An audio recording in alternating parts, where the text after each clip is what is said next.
महामानव डॉक्टर बाबासाहेब आंबेडकरांनी 20 मार्च 1927 रोजी महाडच्या चौदार तळ्याचा सत्याग्रह केला आणि तमाम भारतातील शोषित वंचित पीडित घटकाला या ठिकाणचं पाणी प्यायला खुलं केलं।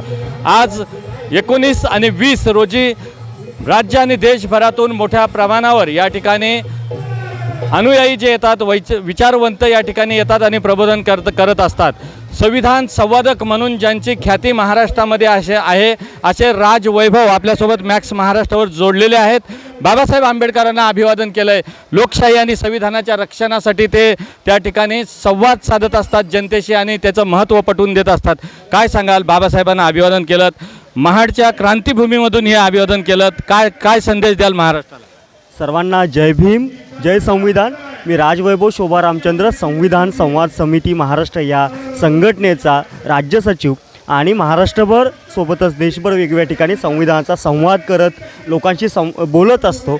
आज 19 मार्च 20 मार्च हे 2 दिवस महाराष्ट्र नव्हे तर पूर्ण देशभरातून या चौदार तळ्यामध्ये असलेल्या बाबासाहेबांच्या पुतळ्याला अभिवादन करण्यासाठी लोक येत असतात। वेगवेगळ्या जात समूहांचे धर्माची लोक येत असतात आणि त्याच निमित्तानं आम्हीसुद्धा या महाडच्या चौदार तळ्याला अभिवादन करण्यासाठी आलेलो आहे।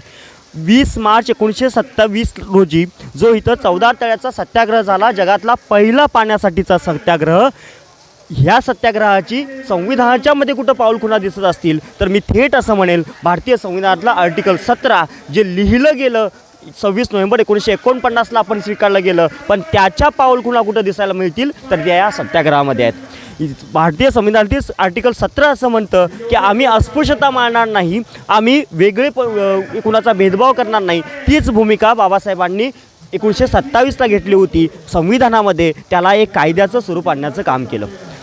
आज संविधानाकडे बघत असताना आपण देशभरामध्ये असं म्हणतो की आम्ही युवक म्हणतो की आम्हाला देश घडवायचा आहे, पण देश घडवायचा असेल तर त्यासाठी लागणारी मूल्यव्यवस्था काय आहे, कसा भारत घडवायचा आहे, त्याची प्रक्रिया काय आहे, हे सगळ्याचा दस्तावेज असणारं भारतीय संविधान। आणि आता गरज आहे संविधानाला समजून घेण्याची।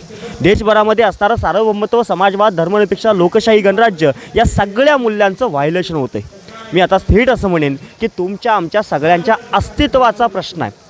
आपलं अस्तित्व टिकवून ठेवायचं असेल तर भारतीय संविधान टिकवून ठेवणं खूप काळाची गरज आहे। आता टिकवून ठेवायचं म्हणजे नेमकं काय तर या देशातील असणारे स्वातंत्र्य, समता, न्याय, बंधुता ही मूल्यव्यवस्था आणि सार्वभौम समाजवादी, धर्मनिरपेक्ष, लोकशाही, गणराज्य या स्वरूपाचा भारत हे घडवण्यासाठी आपण क्रियाशील असायला पाहिजे। आणि त्यासाठी संविधानिक मूल्य समजून घेणं हे खूप महत्त्वाचं आपल्या सगळ्यांचं कर्तव्य आहे। आज देशभरामध्ये आपलं अस्तित्वच हिरावून घेतलं जातं आहे। म्हणजे मी काय खायचं, मी काय बोलायचं, मी काय लिहायचं, मी काय वाचायचं यावर बंधनं आहेत। त्यासोबतच या देशामध्ये पावलोपावली आपल्याला विषमता दिसून येते। विषमतेमुळं एखाद्याची संधी हिरावून घेतली जाते। म्हणजे सामाजिक न्याय नाही, आर्थिक न्याय नाही, राजनैतिक न्याय नाही आणि ह्या सगळ्या मूल्यांचे व्हायलेशन व्हायला सुरुवात आहे।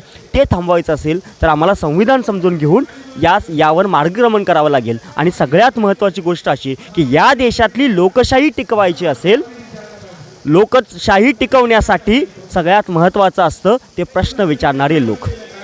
आणि प्रश्न कोण विचारू शकतं? ज्यांच्याजवळ मूल्यांचं बळ आहे, ज्यांच्याजवळ नैतिक बळ आहे, अशी माणसं प्रश्न विचारू शकतात।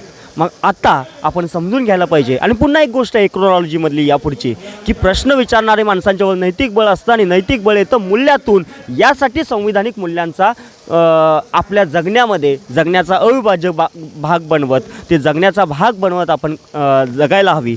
या ठिकाणी हे अभिवादन करताना आपण एक संकल्प करायला पाहिजे की हा संघर्ष न्यायासाठीचा होता, तो फक्त पाण्यासाठीचा नव्हता। पाणी कुठेही मिळू शकलं असतं या परिसरामध्ये, पण इथंच पाणी पिण्याचा अट्टाहास होता तो यासाठी की आम्ही माणूस आहोत, माणसाप्रमाणे आम्हाला हक्क मिळाला पाहिजे। तो मानवी मूल्यांसाठीचा लढा आपण पुढे घेऊन जायचा असेल, बाबासाहेबांचा विचार आज पुढे घेऊन जायचा असेल तर संविधानाची कास धरायला पाहिजे। आणि त्यासाठी संविधान सोप्या भाषेतलं, कोणत्याही तुमच्या भाषेतलं समजून घ्यायला पाहिजे। तो संविधान समजून घेण्याची प्रक्रिया आपण करावी, हा इथनं निर्धार घ्यावा। एवढीच मी सगळ्यांच्याकडनं एक विनंती करेन आणि बाबासाहेब आंबेडकरांना विनम्र अभिवादन करेन। त्यासोबतच या ठिकाणी हा लढा करत असताना फक्त एका जातीची लोकं नव्हती, सुरबानाने टिपणे, चित्रे, सहस्त्रबुद्धे या सगळ्या लोकांनी हा लढा पुढे घेऊन गेलेला आहे। तो विचार आज जर बाबासाहेबांचा विचार मी पुढे घेऊन जात म्हणत असेल तर बाबा आमचे लढे सोडा, आमचे व्हॉट्सअपचे ग्रुप कशाच्या आधारावर हे तपासलं पाहिजे.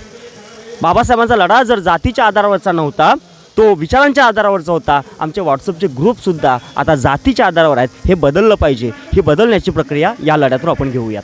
बाबासाहेब म्हणायचे की 100 दिवस शेळी होऊन जगण्यापेक्षा 1 दिवस जगा पण वाघासारखं. तुम्ही धाडस दाखवलं.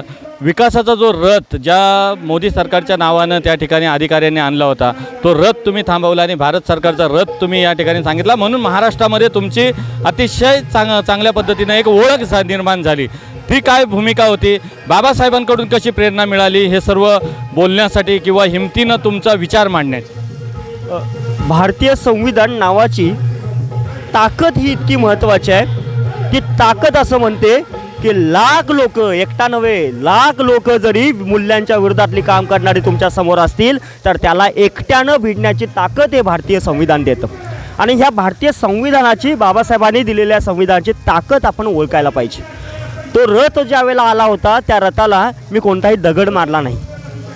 त्या रथाला आलेल्या अधिकाऱ्यांच्यावर मी शिवीगाळ केली नाही. त्यातल्या कुठल्याही माणसाला मी धक्काबुक्की केली नाही, हात लावला नाही. समोर उभा राहून फक्त एक प्रश्न विचारला की या देशाचं नाव जर भारत असेल तर सरकारचं नावसुद्धा भारत सरकार असलं पाहिजे.